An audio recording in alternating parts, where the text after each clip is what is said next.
um pouco prejudicada, mas a gente vai em frente. Essa semana não tive muito bem de saúde, mas graças a Deus eu tive uma boa melhora de sexta para cá. E é isso aí. Para a mensagem dessa noite, a gente vai olhar o texto no livro de Mateus, capítulo 13, dos versos 44 ao 53. No capítulo 13 de Mateus, a gente tem uma série de 7 parábolas que são apresentadas.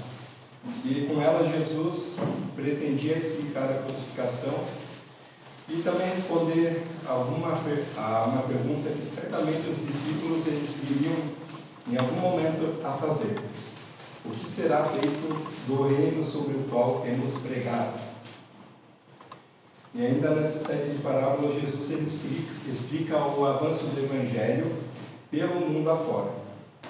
Se Israel ele tivesse recebido como rei, as bênçãos elas teriam fluído de Jerusalém para os confins da terra.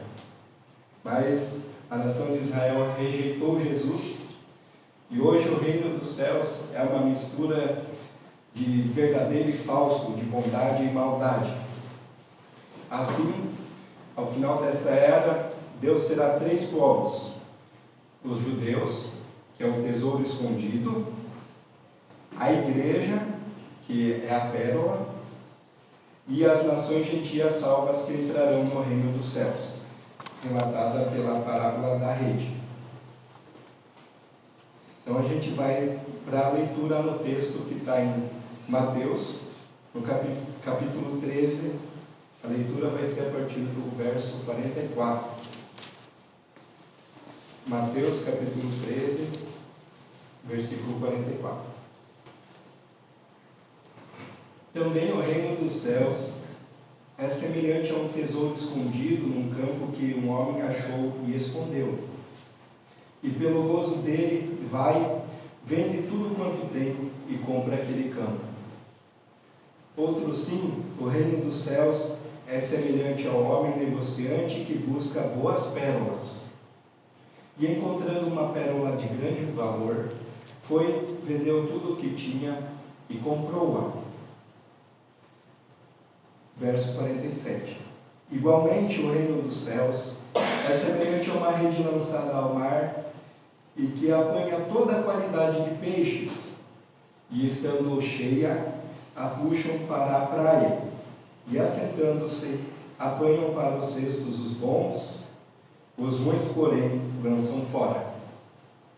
Assim será na consumação dos séculos: virão os anjos e separarão os maus dentre os justos, e lançá-los-ão na fornalha de fogo, ali haverá pranto e ranger de dentes. E disse-lhe Jesus: entendestes todas essas coisas? Disseram-lhe eles: sim, Senhor. Eles, os discípulos. E ele disse-lhes: por isso todo escriba instruído acerca do reino dos céus é semelhante a um pai de família que tira do seu tesouro coisas novas e velhas. Hoje eu vou discorrer um pouco a mensagem, também fazendo a leitura desse comentário bíblico. Eu achei bem interessante como o autor ele apresenta essas parábolas. É um tanto diferente do que a gente corriqueiramente ouve nas mensagens. E eu vou estar procedendo à leitura desse trecho, dessa explicação dessas parábolas. Primeiro, a parábola do tesouro escondido, no verso 44. De acordo com a interpretação mais comum desta parábola, o pecador encontra Cristo e abre mão de tudo que possui para ficar com o Senhor e ser salvo. No entanto, essa interpretação apresenta vários problemas. Em primeiro lugar, Jesus Cristo não é um tesouro escondido. Antes, é provavelmente a pessoa mais conhecida da história. Em segundo lugar, o pecador não pode encontrar a Cristo, entre aspas, pois é cego e obstinado, conforme Romanos 3,10. É o Salvador que encontra o pecador. e nenhum pecador poderia comprar a salvação. É importante observar que o homem da parábola não comprou o tesouro, mas comprou o campo todo. O campo é o mundo. O pecador precisa comprar o mundo inteiro para ganhar a Cristo, e depois disso ele esconde novamente? Né? Bem interessante. Normalmente a gente enxerga essa parábola, nossa, né? Vou desfazer de tudo para chegar a Cristo, para adquirir a Cristo, né? Como se observa normalmente. Mas aqui é bem o contrário, é uma maneira bem mais interessante de como a gente pode ver a descrição dessa parábola, que é um Deus que se importa com o mundo, que é toda aquela terra que tem aquele tesouro, né? E Deus ele promove uma forma de comprar essa terra, ele investe os seus recursos para comprar essa terra, né? E Jesus ele vem nesse mundo e recolhe os seus, chega a esse tesouro, né? Que em suma aqui é o povo de Israel, mas também todos aqueles que escolheram viver e caminhar por Cristo. Então, dessa forma a gente encontra o nosso valor para Deus, né? E como aqui colocou também, é muito difícil a gente se desfazer das nossas coisas, dos nossos bens, daquilo que a gente tem aqui na terra para viver por Cristo. Se a gente olha, é uma loucura viver por Cristo. Nossa, vou me desfazer dos bens, vou deixar a minha vida aqui para estar servindo na igreja, para estar buscando a Deus, para estar cantando, fazendo coisas que, sei lá, às vezes não teria nenhum sentido, né? Quando a gente olha esses países em que as pessoas estão sendo perseguidas, né? Porque isso é uma loucura, as pessoas serem perseguidas, estão sendo violentadas, né, sexualmente, as mulheres, né, os homens são colocados em campos de trabalho forçado e eles ainda vivem por Cristo, né? É porque essa obra, esse amor de Deus pelo homem, ele chega ao coração do homem, e aí o homem vê que vale a pena, né, viver por esse Deus, viver por Cristo. Mais uma vez, podemos nos valer do simbolismo do Antigo Testamento para ajudar em nossa interpretação. O tesouro é a nação de Israel, que foi posta no mundo para glorificar a Deus, mas falhou em sua missão e se tornou uma nação escondida. O tesouro não investido a fim de produzir dividendos para Deus. Então, quando a gente tem um recurso financeiro, né, ou vende algum imóvel, a gente não deixa esse tesouro em qualquer lugar, esse valor, essa riqueza. A gente deixa esse tesouro aplicado, normalmente, para gerar mais renda, né? Deixa esses recursos, no mínimo, numa conta poupança, porque lá vai ter o rendimento de um valor de juros anual, né? E aqui, ele coloca o povo de Israel como esse tesouro, né, escolhido por Deus. Só que esse tesouro, ele não falhou, não foi utilizado para essa missão, ele não foi devidamente aplicado, né, a fim de produzir dividendos para Deus, que é proclamar a palavra de Deus. Eles não reconheceram a Jesus quando ele veio, e a missão deles era, do povo de Israel, do povo judeu, de proclamar esse Jesus Cristo, a salvação por meio de Jesus Cristo para todos os homens. Jesus Cristo deu tudo o que possuía para comprar o mundo todo e salvar a nação, conforme João 11:51. Na cruz, Jesus morreu pelo mundo em geral, mas também se entregou de modo especial por Israel. A nação foi julgada e aparentemente destruída, mas aos olhos de Deus está escondida e será revelada novamente em glória. Existe, portanto, um futuro para Israel em termos políticos. A nação ela renasceu em 14 de maio de 1948, mas ainda está longe, muito longe do que deveria ser em termos espirituais. Deus vê Israel como seu tesouro e um dia irá restabelecê-la ao seu reino glorioso. É o que a gente encontra na palavra, mas eu achei muito interessante como o autor ele ele trouxe, né, a explicação dessa parábola. E em seguida, a parábola da pérola, ela está nos versos 45 e 46. Uma canção evangélica bastante conhecida reforça a ideia de que essa pérola é Jesus Cristo e sua salvação. No entanto, as mesmas objeções anteriores aplicam-se a esta parábola. O pecador não encontra Cristo, é o Salvador que o encontra. Ainda que venda tudo o que possui, nenhum pecador é capaz de comprar a sua salvação. A pérola representa a igreja. A Bíblia faz uma distinção entre judeus, gentios e a igreja. Hoje, a igreja, o corpo de Cristo, ela é constituída de cristãos judeus e gentios. Ao contrário de outras pedras preciosas, a pérola ela é uma unidade. Ela não pode ser lapidada como um diamante ou uma esmeralda. Mesmo estando dividida aqui na terra como instituições, a igreja é uma unidade. Assim como a pérola, a igreja é produto de sofrimento. Cristo morreu pela igreja e foi o seu sofrimento na cruz que possibilitou o nascimento dela. Então, quando a gente vê uma pérola, vocês sabem como ela é formada? Ela é formada dentro de uma ostra, né?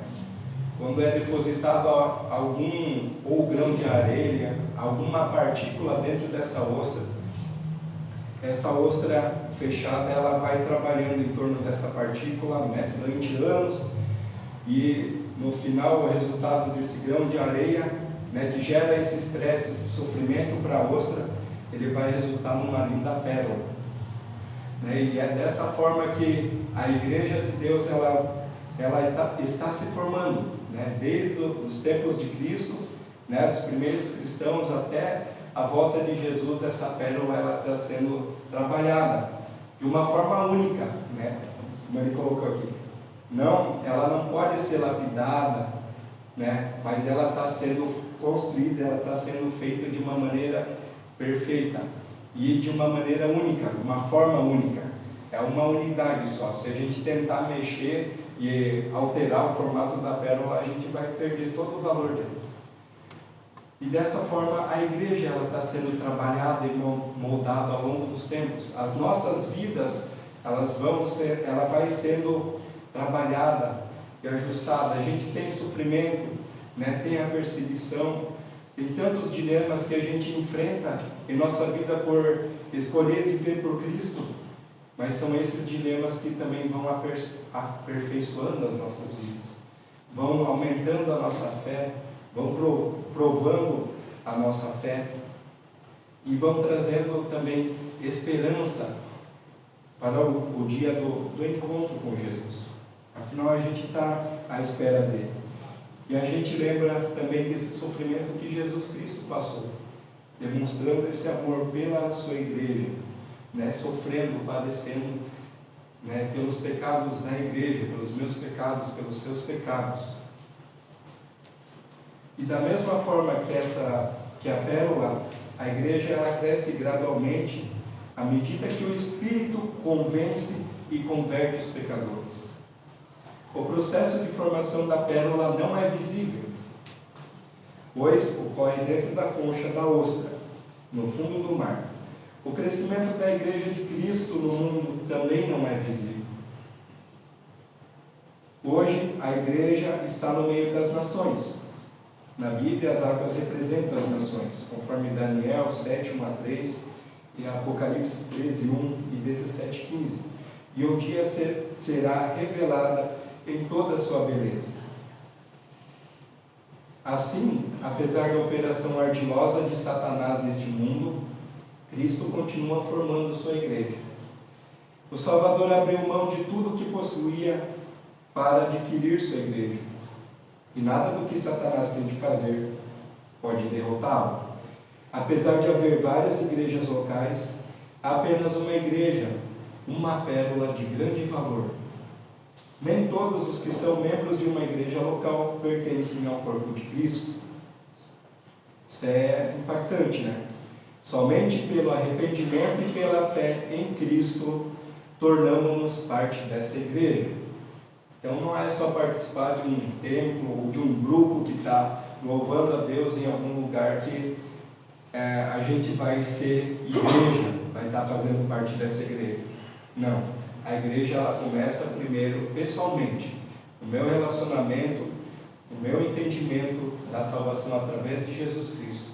O Espírito Santo vai revelar isso para a minha vida, e a seguir a minha vida ela vai começar a apresentar frutos.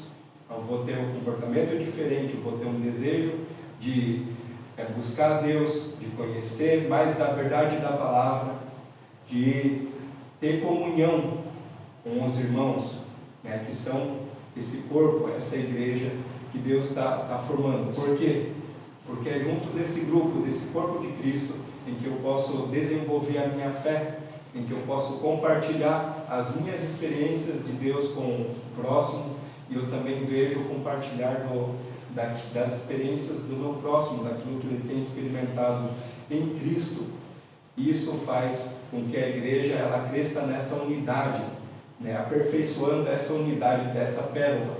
É muito interessante quando a gente vai em encontros ou em retiros e tem pessoas que a gente nem conhece, né, ou vai numa outra igreja, visita uma igreja numa localidade diferente, uma igreja, né, cristã, cristocêntrica, e parece que a gente está em casa, a gente está em família com aqueles irmãos, né? O diálogo, a conversa acontece de uma maneira assim que parece que nós conhecemos aquela pessoa há muito tempo, e justamente por essa unidade, dessa fé, dessa convicção da salvação em Cristo e desse partilhar de amor de Deus, em que essa unidade, essa união é tornada. E esse compartilhar, isso se torna, né, uma coisa natural e gostosa, e é tão fácil de conviver e aceitar pessoas que são distantes, pessoas que às vezes a gente nem conhece, né, e parece que a gente tem uma amizade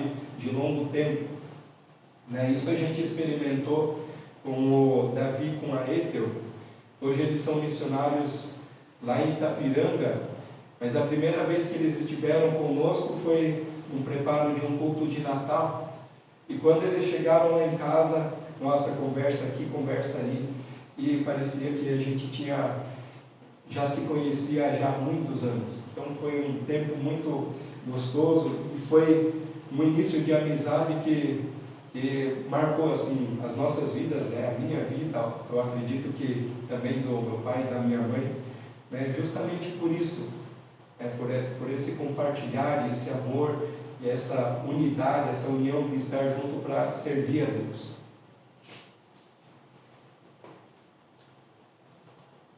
Então, somente pelo arrependimento e pela fé em Cristo tornamos parte dessa igreja. Por certo, todos os verdadeiros cristãos devem identificar-se com uma congregação local onde possam adorar e servir.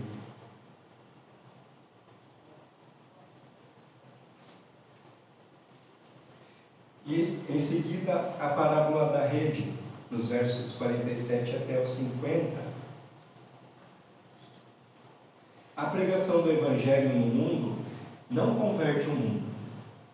Antes, é como uma enorme rede que pega peixes de todo tipo, alguns bons e outros maus. A igreja professa dos dias de hoje é constituída tanto de verdadeiros quanto de falsos cristãos. A parábola do joio também se refere a isso, né? O joio no meio do trigo. Então, a orientação é que se deixe crescer o joio e o trigo, e no final, na colheita, se fará a separação entre esses dois grupos, de bons como de maus elementos. No fim dos tempos, Deus separará os cristãos autênticos dos falsos e os bons dos maus. Isso quando Jesus Cristo voltar. Então é uma outra indicação que a gente tem de que haverá um juízo. Um tempo em que haverá uma separação daquelas pessoas que fizeram a escolha de caminhar com Cristo e viver uma vida genuína, né, desfrutando, né, das bênçãos, da palavra, da comunhão, desse amor que a gente tem na comunidade cristã, mas também existe aquele grupo que está ali no meio, né? A gente vê muito igrejas grandes, igrejas e até mesmo pessoas que se dizem cristãs, mas a gente observa a conduta, os comportamentos e em nada isso demonstra que de fato são cristãos. Apenas uma fachada, uma palavra de aparência, né? Uma denominação de um modismo talvez, mas Deus, Ele conhece os corações, Ele sabe o que está no interior de cada um, e aqui a palavra ela revela que esses dois grupos que a gente não enxerga no meio da igreja, eles serão separados um dia, na volta de Cristo. Aqueles que são os bons, os justos, eles serão separados, né, e guardados, e aqueles que estão ali, que não prestam, que não têm valor nenhum, né, os malfeitores, eles serão lançados fora. No verso 50 diz assim: lançá-los-ão na fornalha de fogo, ali haverá pranto e ranger de dentes. No verso 51, Jesus, ele pergunta aos discípulos se eles entendem essas coisas, e eles afirmam que sim, né? Verso 52, e ele disse-lhes: por isso, todo escriba instruído acerca do reino dos céus é semelhante a um pai de família. Os escribas, eles começaram sob a liderança de Esdras como um grupo cheio de ideias elevadas. Seu objetivo era preservar a lei, estudá-la e aplicar suas verdades para a vida diária. Com o passar do tempo, se tornou uma série de tarefas diárias, visando preservar as tradições. Então, ao invés deles compartilharem a verdade viva da palavra, eles apenas promoviam doutrinas mortas e tradições fossilizadas, aquilo que já não servia mais, era do tempo passado, do tempo antigo, e eles estavam promovendo isso. E essas doutrinas, elas eram incapazes de ajudar o povo. E é contra isso que Jesus falou muitas vezes quando a gente observa no Evangelho. E às vezes a gente não se depara com um compromisso: olha, eu vou buscar a Deus, né? vou ler a palavra, né? Começa com aquele fogo, tem aquele tempo de devocional, de leitura da palavra, de oração, faz aquele culto doméstico, né? Junta em família. E após passar algum tempo, isso se torna uma rotina mecânica e se perde o valor essencial, que é essa comunhão que você procurou ter inicialmente com Deus, né? de entender, de estudar a palavra e de procurar aplicar ela na vida.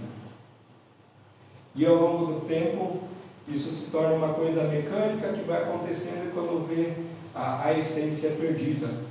E é contra isso que Jesus alerta: olhem, procurem a verdade, entendam a verdade, mas não sejam apenas como esses escribas, que na essência a ideia era muito boa, mas com o passar do tempo eles perderam, né, a essência desse trabalho de preservar a palavra, né, de preservar as doutrinas, e no fim eles se tiveram muito presos a tradições, a formas de fazer, né, que por fim se tornaram mais um peso para o povo do que uma bênção para eles servirem a Deus. E como cristãos hoje, nós não procuramos a verdade, pois nós já temos no Filho de Deus. Uma das alegrias da vida cristã é o privilégio de aprender as verdades de Deus por meio de sua palavra. Mas além deste aprendizado, é importante também a vivência. Uma tradução mais exata para o verso 52 seria a de 52 de Mateus: por isso todo escriba que se torna discípulo no reino dos céus. Ele aponta esse discípulo, por quê? O escriba, ele enfatiza o aprendizado, Essas pessoas, elas estudavam a palavra, né, traduziam e preservavam essa mensagem. E também orientavam o povo de como teria que ser. Mas o discípulo, ele enfatiza a vivência através da experiência. Os discípulos de Cristo, eles foram caminhando junto com Jesus e eles foram aprendendo na prática, vendo como Jesus ensinava as pessoas, como Jesus lidava com cada situação do cotidiano. E dessa forma também nós devemos ter esse conhecimento da palavra, da verdade, mas a gente precisa viver ele na prática, no nosso dia a dia. E essa prática, ela vai desde de aplicar a palavra no nosso contexto familiar, no dia a dia, desde proclamar o Evangelho, falar do amor de Cristo para as outras pessoas, falar da salvação que a gente tem, falar dessa verdade que a gente encontra na palavra, que Jesus Cristo veio um dia ao nosso encontro, veio nesse mundo, né, e nos comprou por um alto preço, um preço que foi pago pelo sangue dele que foi vertido na cruz. Que a gente possa proclamar isso também, praticando a palavra na nossa vida cotidiana, aplicando ela nas nossas casas, no nosso relacionamento com a nossa esposa, com o nosso esposo, com os nossos filhos, com aquelas pessoas que nos cercam, porque as pessoas vão ver esse amor, esse agir de Deus em nossas vidas, e elas vão ser impactadas por esse amor. Isso que um discípulo faz. Os discípulos de Jesus, eles viveram esses 3 anos com Jesus Cristo, acompanharam toda essa jornada que Jesus fez aqui na terra e por fim viram a sua morte, mas além disso viram que Jesus Cristo ressuscitou dentre os mortos. E eles tiveram essa experiência depois do Pentecostes, com a descida do Espírito Santo. Eles foram impactados, né, por esse renovo, por essa ação do Espírito na vida dele. Eles começaram a proclamar aquilo que Jesus Cristo fez. Eles não se calaram, eles não ficaram apenas para si com essas experiências, mas eles foram usados por Deus para ir, né, pelo mundo para proclamar essas verdades. E que a gente também possa se sentir desafiado a cada dia proclamar para o mundo, o nosso vizinho que está do nosso lado, as pessoas com quem a gente convive no trabalho, as pessoas com quem a gente encontra, né, nas viagens, nas estradas, que elas possam ver através da nossa vida essa palavra de Deus, essa verdade aplicada, que elas possam ser impactadas através da nossa ação. Que esse desafio, né, esse entendimento através dessa palavra, como Jesus Cristo ele usou dessas parábolas e o resultado do reino para as nossas vidas. Será que na volta de Cristo esse resultado ele será um resultado de uma vida transformada, de um corpo em um corpo que hoje é carnal para um corpo incorruptível que vai ao encontro de Deus? Ou será que vai ser de alguém que vai ser lançado fora, vai ser lançado no inferno e vai passar a eternidade sofrendo? Que a gente possa a cada dia ter essa certeza de que nós nos encontraremos com Deus, que nós teremos uma eternidade junto com Cristo. Hoje a gente está nessa rede imensa, tem vários irmãos aqui, lá fora, né, as pessoas com quem que congregam, que estão nas igrejas, mas a gente percebe que nem todas, ou a gente sabe pela palavra que nem todas, elas vão ser usadas, vão ser separadas, algumas serão lançadas fora. Que a gente possa ter essa consciência, essa convicção de que a gente vai ser separado para ir viver junto uma eternidade com Deus. Amém? Amém. Deus amado, muito obrigado por essa tua palavra. Muito obrigado, Deus, porque nós temos aprendido pelos ensinamentos de Jesus aquilo que é o teu plano para as nossas vidas, também para esta humanidade que tu criaste, meu Deus.